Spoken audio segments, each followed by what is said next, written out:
Hi hello అందరికీ నమస్కారం అండి. ఈరోజైతే నేను తడి బియ్యం పిండితో 3 పాతకాలపు వంటకాలైతే చూపిస్తున్నాను. పొంగడాలు, అరిసెలు, వెన్నప్పాలు ఇవి మన ట్రెడిషనల్ రెసిపీ అండి.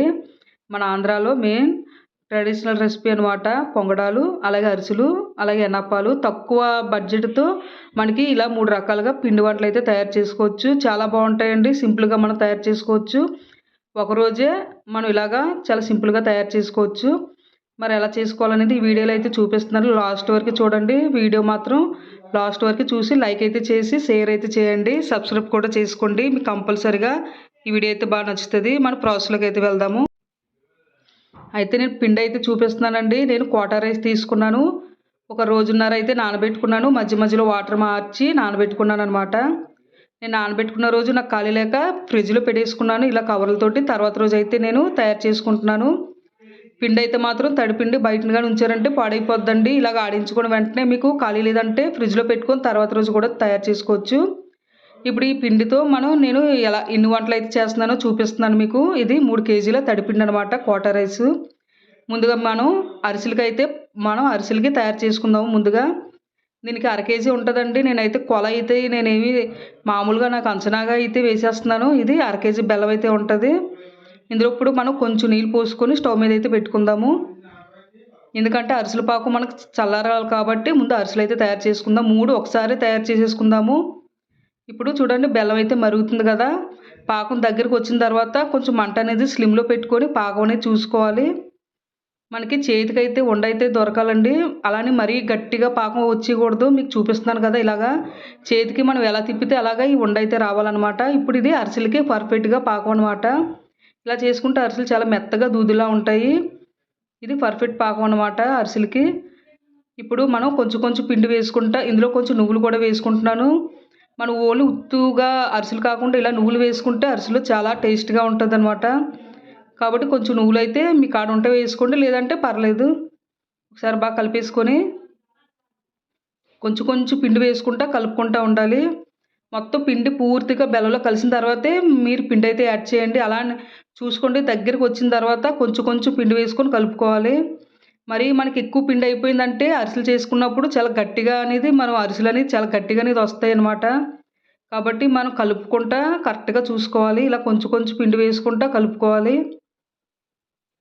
లాస్ట్ రాబోతుకి చాలా కొంచెం కొంచెం పిండి వేసుకుంటా కలుపుకోవాలి. మరి ఎక్కువ పిండి మన స్టవ్ అయితే బాగా లో మంటలోనే ఉండాలండి. స్టవ్ మీద ఉంచుకోవాలి. లో మంట పెట్టుకోవాలి. బాగా స్లిమ్ మంట పెట్టుకోవాలన్నమాట. చూడండి ఇలా జారీ వరకు మనం పిండి అయితే వేసుకోవాలి. ఎప్పుడైతే కొంచెం ఇలా జారిందో మనం ఆఫ్ చేసేసుకోవాలి. మరి మీరు ఎక్కువ వేసేసుకున్నారంటే అరిసెలు అనేది చాలా గట్టిగా వస్తాయి. చేయడానికి కూడా చాలా కష్టంగా అయితే అవుతుంది. చూడండి స్లిమ్ మంటలో ఉంది కదా, అంటే మనకి పిండి అనేది ఉడుకుతుంది అనమాట. కొంచెం ఈ పిండి అనేది పచ్చిదనం అది లేకుండా కొంచెం ఉడుకుతుంది. ఇలా స్లిమ్ మంటలో ఒక 5 నిమిషాలు ఇలా ఉడికించుకొని మీరు స్టవ్ ఆఫ్ చేసుకోవచ్చు. ఇంకా మనకి పిండి అది కూడా పడదు. ఈ పిండి ఇలా ఉడుకుతుంది. ఇప్పుడు దీన్ని మనం ఒక 5 మినిట్స్ ఉడికింది కదా, ఇప్పుడు మనం స్టవ్ ఆఫ్ చేసేసుకుందాము. స్టవ్ ఆఫ్ చేసుకొని ఒక గిన్నె అయితే వేసేసుకొని దీని మీద కొంచెం ఆయిల్ అయితే వేసుకుంటున్నాను. ఎందుకంటే ఆరిపోకుండా ఉంటుంది పైన మనకి. కాబట్టి నేను కొంచెం ఆయిల్ అయితే ఇలా వేసుకున్నాను అనమాట. ఇప్పుడు దీన్ని మనం పక్కన పెట్టేసుకుందాము. మనం మిగతావి చేసేలోగా మనకి ఇది కొంచెం ఆరుతుంది. ఎప్పుడు కూడా అరిసెలు బాగా ఆరిన తర్వాత చేసుకుంటేనే అరిసెలు చాలా బాగా వస్తాయి. నేను ఇందాక ఏ పెనంలో అయితే చేసుకున్నానో అదే పెనంలోని ఒక పావు ఉంటుందండి బెల్లం. ఇది పొంగడాలకు అనమాట. పొంగడాలకి నేను వేసుకుంటున్నాను. పావు ఉంటుంది. కొంచెం నీళ్ళు పోసుకొని ఇలా పాకం పట్టుకోవాలి. ఇందాక అరిసెల పాకం కంటే ఇది తక్కువ రావాలన్నమాట. చూడండి ఇలా చేతికి మనకి ఇలా మెత్తగా జారిపోవాలన్నమాట. ఇలా ఎప్పుడైతే ఇలా జారుతుందో ఇలాగా మనకి సరిపోయినట్టు. మరీ మీరు గట్టి పాకం పడేసారంటే పొంగడాలు చాలా గట్టిగా ఉంటాయి. ఇలా జారాలి.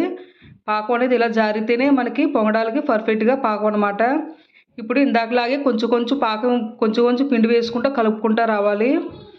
అలానే మరి దీనికి కొంచెం ఈ పిండి ఎక్స్ట్రా అయినా సరే ఏం పర్లేదండి. పొంగడాలకి కొంచెం పిండి ఎక్కువైనా సరే మనకి పర్లేదు. అరిసెలకి మాత్రమే పిండి అనేది చాలా పర్ఫెక్ట్గా వేసుకోవాలి. ఇలా కొంచెం కొంచెం వేసుకుంటా మనకి బాగా దగ్గర అయ్యే వరకు కూడా వేసుకోండి. అలానే మరీ మీరు ఎక్కువ పిండి వేసేసుకున్నారంటే పొంగడాలు అనేది చప్పదనం అనేది వచ్చేద్ది అనమాట. తీగ అయితే ఉండవు. కాబట్టి చూసుకొని చూడండి ఇలాగ మనకి మొత్తం ఇలా కలిసిన తర్వాత ఒక ముద్దలాగా ఇలా దగ్గరగా మీకు చూపిస్తున్నాను కదా, ఈ విధంగా ఇలా రావాలన్నమాట. ఇలా వస్తే మనం ఇంకా ఆఫ్ చేసేసుకోవచ్చు. ఇలా దగ్గరికి ఇలా వచ్చింది కదా, ఇప్పుడు ఆఫ్ చేసేసుకోవచ్చు. మీకు పడుతుంది మంట అయితే మాత్రం దీనికి కూడా స్లిమ్ మంటలోనే స్టవ్ మీద ఉంచుకొని చేసుకోవాలి. ఇలా ఇంతవరకు అయిన తర్వాత మనం ఇంకా స్టవ్ అయితే ఆఫ్ చేసేసుకోవచ్చు. చూడండి ఇలా వచ్చిన తర్వాత మనం ఆఫ్ చేసేసుకోవాలి. మరి మీరు పిండి ఎక్కువ వేసేస్తే పొంగడాలు అనేది చప్పదనం అనేది వస్తుంది అనమాట. పాడైపోవడం అంతా ఏముండదు, చప్పగా ఉంటాయి. కాబట్టి మీరు ఈ లెవెల్లో రాబోతే ఈ పిండి ఆఫ్ చేసేసుకోవాలి. ఇప్పుడు ఇది స్టవ్ ఆఫ్ చేసేసుకుందాము. ఇప్పుడు దీన్ని మనం పక్కన పెట్టేసుకొని ఇప్పుడు మనం ఎన్నప్పాలకి అయితే తయారు చేసుకుందాము. ఎందుకంటే ఎన్నప్పల పిండి కూడా మనకి నానడానికి టైం పడుతుంది కాబట్టి ముందుగా నెయ్యి అయితే నేను స్టవ్ మీద అయితే పెట్టుకొని కొంచెం కరిగించుకుంటున్నాను. ఈ మాత్రం నెయ్యి అయితే తీసుకున్నాను, కప్పు ఉంటుందండి నెయ్యి తీసుకున్నాను. అలాగే తడిపిండి, నాకు మిగిలిన తడిపిండి ఇది తీసుకున్నాను అనమాట. మరికంత కొంచెం అయితే నాకైతే పిండి అయితే మిగిలింది, దీన్ని అయితే నేను పక్కన పెట్టుకుంటున్నాను. ఇప్పుడు ఈ పిండితో నేను మిగిలిన ఈ పిండి పక్కన పెట్టుకొని ఈ పల్లెలో పిండి వేసుకొని ఇప్పుడు ఇందులో నేను కొంచెం పంచదార అయితే వేసుకుంటున్నాను. 2 కప్పులు పంచదార అయితే వేసుకుంటున్నాను. ఇది మనం టేస్ట్ చేస్తా మనం పంచదార అయితే వేసుకోవచ్చు. 2 కప్పులు వేసుకుంటున్నాను అనమాట బియ్యం పిండికి. ఎన్నప్పాలు అనేది చాలా సింపుల్ ప్రాసెస్ అండి. అలాగే నెయ్యి కూడా వేసుకుంటున్నాను. ఇందులో వాటర్ కానీ ఏది యాడ్ చేయవలసిన పని అయితే లేదు. మీ దగ్గర నెయ్యి కానీ తక్కువగా ఉందంటే కొంచెం వేడి పాలు కొంచెం యాడ్ చేయొచ్చు. లేదు మన కాడ నెయ్యి బాగుందంటే నెయ్యితోటే మనం ఇలా తయారు చేసుకోవాలి. మొత్తం పంచదార నెయ్యి కూడా ఇలా కలుపుకోవాలి. బాగా కూడా ఈ పిండి పంచదార నెయ్యి బాగా కలిసేలాగా ఇలా కలుపుకోవాలి. మీరు టేస్ట్ చేసి చూసిన తర్వాత చాలా పోతే మళ్ళీ పంచదార నెయ్యిని కూడా యాడ్ చేయాలి. నెయ్యి అనేది మనకి పిండి కలుపుతున్నప్పుడు తెలుస్తూ ఉంటుంది. మనకి చేతికి ఇలాగా కొంచెం ఇలా గట్టిగా ఉండలు అయితే రావాలి. అప్పటి వరకు నెయ్యి అనేది పడుతూ ఉంటుంది. మళ్ళీ పంచదార మీరు టేస్ట్ చేసుకుంటా ఇలా కలుపుతూ ఉండాలి. ఇలా మొత్తం కూడా బాగా కలుపుకోవాలి. నాకు ఇంకా కూడా పంచదార అయితే పడుతుంది కాబట్టి ఇంకా కొంచెం యాడ్ చేస్తున్నాను. మీకు తగ్గట్టుగా పంచదార అయితే వేసుకోండి. చూడండి ఇలాగ చేతికి ఇలా ఉండలా రావాలంటే నెయ్యి అనేది మనకి కరెక్ట్గా సరిపోయిందనమాట. అదే మీ దగ్గర కొంచెం తక్కువ నెయ్యి ఉందంటే కొంచెం పాలు అయితే యాడ్ చేసుకోవచ్చు మీరు అలా కూడానా. ఇలాగ మనకి పర్ఫెక్ట్గా సరిపోయింది నెయ్యి. ఇప్పుడు దీన్ని నేను ఒక బౌల్లో అయితే వేసుకుంటున్నాను. ఇలాగ అదిమి పెట్టుకోవాలి. మనం అదిమి పెట్టుకొని దీని మీద మూత పెట్టుకున్న తర్వాత గంట కానీ 2 గంటలు కానీ లేదంటే ఒక పూట కానీ ఇలా ఉగ్గిసామంటే మనకి చెమ్మగిలుతుంది అనమాట. అంటే పర్ఫెక్ట్గా ఎన్నప్పాలు తయారవుతుంది, నానుతుంది అనమాట. అప్పుడు ఎన్నప్పాలు మనకి చాలా పర్ఫెక్ట్గా తయారవుతుంది. ఇంకేమి కూడా ఇందులో కలుపుకోవాల్సిన పని అయితే ఏమి ఉండదు. ఇప్పుడు మనకి పొంగడాలు తయారు చేసుకుందాము. ఇప్పుడు స్టవ్ మీద అయితే నేను ఆయిల్ అయితే పెట్టుకున్నాను. ఇది పొంగడాల పాకం పక్కన పెట్టుకున్నాం కదా, ఇందులో కొంచెం వేడి నీళ్ళు పోసుకొని ఇలా కలుపుతూ ఉండాలి. వేడి నీళ్ళు మాత్రమే పోయాలి. ఇలాగ దోశ పిండి కంటే కొంచెం చిక్కగా ఉంటే సరిపోద్దండి. ఇలా మనం ఎక్కడ కూడా ఉండలే లేకుండా ఇలా కలుపుకోవాలి. ఇలా పొంగడాలు ఈ విధంగా ఉంటే సరిపోద్ది అనమాట. ఆయిల్ కూడా మీడియంలో ఉండాలి. మరీ ఎక్కువగా హెవీగా ఆయిల్ అయితే మరగకూడదు, మీడియంలోనే ఉండాలి. మరి హెవీగా మరిగిందంటే మన పొంగడాలు కానీ అరిసెలు కానీ మాడిపోతాయి. ఇలాగ ఏదైనా చిన్న కూర గిన్నె అయితే తీసుకొని గిన్నె నిండా కూడా ఇలా ఒక్కాడ ఇలా పోసేసుకోవాలన్నమాట పొంగడాలు. ఇప్పుడు దాన్ని మనం ఏం డిస్టర్బ్ చేయొద్దు, దానికి అదే పైకి లెగుస్తుంది. దాన్ని ఇప్పుడు మళ్ళీగా మనం తిరిగేసుకోవాలి. ఇలా మంచి కలర్ వచ్చిన వరకు కూడా ఇలా వేయించుకొని మీడియం మంటలోనే వేయించుకోవాలి. అలానే మరి లో మంట కూడా కాదు, మీడియంలో ఉంచుకొని ఇలాగ బంగారం రంగు వస్తుందండి. ఈ రంగు వచ్చిన తర్వాత మనం తీసి ఒక జాలి గంటలో పెట్టుకోవాలి. ఎక్స్ట్రా ఆయిల్ ఏదైనా ఉంటే మన కిందనైతే ఉండిపోద్ది. ఇలాగ జాలి గంటలు ఇలా పెట్టేసుకోవాలి. ఇలాగే పొంగడాలన్నీ కూడా ఇలాగే వేసుకోవాలి. చాలా సింపుల్గా చాలా టేస్ట్గా కూడా ఉంటాయండి పొంగడాలు, చాలా బాగుంటాయి. చూడండి ఎంత మెత్తగా ఉన్నాయో పొంగడాలు. నాకైతే ఒక 7-8 అయితే వేయండి. నేను తీసుకున్న పిండికి ఒక 7-8 పొంగడాలు అయితే అయ్యాయి అనమాట నాకు. చూడండి ఎంత మెత్తగా ఉన్నాయో, చాలా బాగుంటాయండి. ఇలాగా పొంగడాలు అయితే మాత్రం నేను చెప్పినట్టు వేసుకున్నారంటే పర్ఫెక్ట్గా పొంగడాలు అయితే వేసుకోవచ్చు. టేస్ట్ కూడా చాలా బాగుంటుంది, తీపి కానీ అన్నీ కూడా పర్ఫెక్ట్గా సరిపోతాయి. ఇప్పుడు మనకి పొంగడాల రెసిపీ అయిపోయింది కదా, ఇప్పుడు మనం తర్వాత రెసిపీలోకి అయితే వెళ్ళిపోదాము. మరి మీకు ఈ రెసిపీగా నచ్చితే ఒక లైక్ అయితే చేయండి, షేర్ చేయండి, కంపల్సరీగా సబ్స్క్రైబ్ అయితే చేసుకోండి. ఇప్పుడు మనం అరిసెలు అయితే తయారు చేసుకుందాము. మనకి అరిసెలది అయితే పాకం అయితే చల్లారింది. ఇప్పుడు మనం ఇది మీకు తగ్గట్టుగా ఇలాగ బాల్స్లో చేసుకోవాలి. ఇందాక మనం ఆయిల్ వేసుకున్నాం కాబట్టి మళ్ళీ మన చేతికి ఆయిల్ కానీ ఏది వేసుకోవాల్సిన పని అయితే లేదు. ఇలా ఆయిల్ వేయడం వల్ల మనకి ఎక్కడ కూడా పిండి అయితే ఆరిపోకుండా ఉంటుంది. ఇప్పుడు ఇది ఒక పేపర్ మీద పెట్టుకొని మనం ఇలా ఒత్తుకోవాలి. అరిసెలు కాబట్టి ఇలా కొంచెం దలసరిగా ఉండేలాగే ఒత్తుకోండి, మరీ పలచగా కాకుండా ఇలాగ ఒత్తుకోవాలన్నమాట. ఇలా ఆయిల్ వేయడం వల్ల మనకు అంటుకోదు, అలాగే పిండి కూడా ఆరిపోకుండా ఉంటుంది. ఇప్పుడు దీన్ని తీసుకొని ఆల్రెడీగా మనం మరుగుతుంది కదా ఆయిల్ అయితే వేసుకోవాలి. ఆయిల్ మాత్రం మీడియం మంటలోనే ఉండాలి.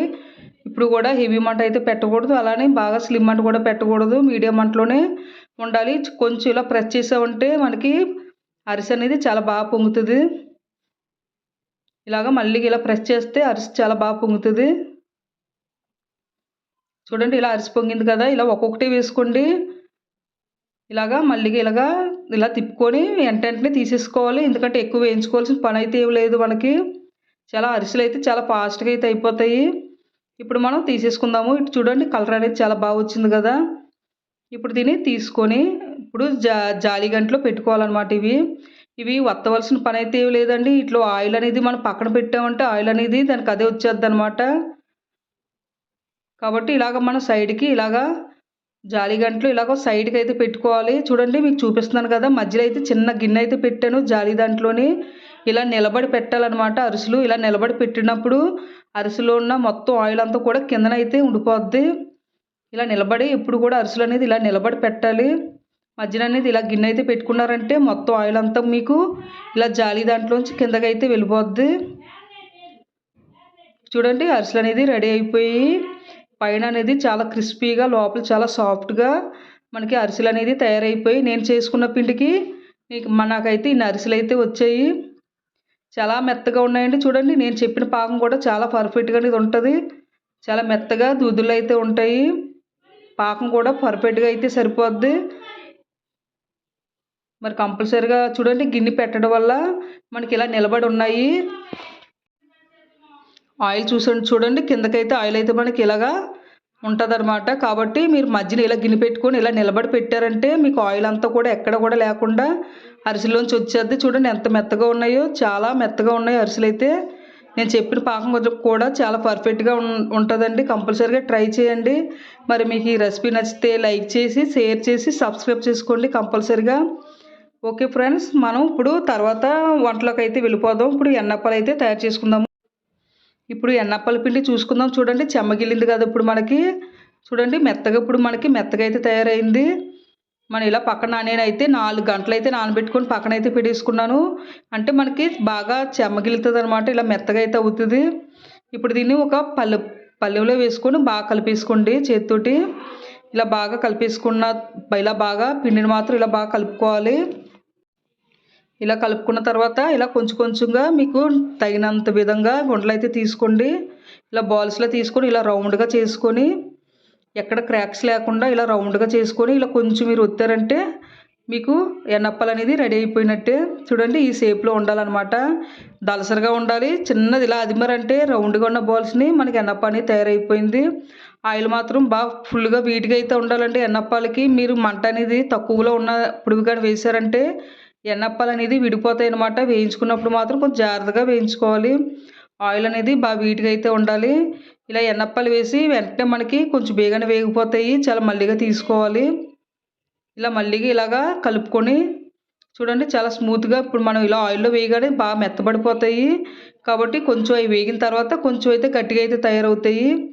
అప్పుడు చూడండి మనకు అప్పుడే వేగిపోయి ఇప్పుడు ఇలా కొంచెం కొంచెంగా ఇలా తీసేసుకోండి. అంతేనండి, ఎన్నప్పాలు కూడా మనకి రెడీ అయిపోయి చాలా బాగుంటాయండి. పైన చాలా క్రిస్పీగా, లోపల మాత్రం మనకి చాలా మెత్తగా ఎన్నప్పాలు అనేది రెడీ అయిపోయి చాలా టేస్ట్గా ఉంటాయండి. పిల్లలు పెద్దలకి కూడా ఈ ఎన్నప్పాలు అయితే చాలా ఇష్టంగా అయితే తింటారు. చాలా సింపుల్గా తయారు చేసుకోవచ్చు. ఎటువంటి పాకం కానీ ఏది అవసరం అయితే ఉండదు. చూడండి లోపల అనేది ఎంత సాఫ్ట్గా ఉందో, పైన మాత్రం చాలా క్రిస్పీగా ఉంటుంది. ఎన్నప్పాలు కూడా మనకి రెడీ అయిపోయాయి. మరి ఫ్రెండ్స్ మీకు ఈ రెసిపీ కూడా నచ్చితే లైక్ చేసి షేర్ చేసి సబ్స్క్రైబ్ చేసుకోండి నా ఛానల్ని. కంపల్సరీగా ట్రై చేయండి మీరు. ఈ సంక్రాంతి మాత్రం ఇలాగ బియ్యం పిండితో చాలా సింపుల్గా ఇంట్లో ఉన్న వాటితోటే చాలా సింపుల్గా ఇలాగ పిండి వంటలు అయితే తయారు చేసుకోండి. Okay friends, bye.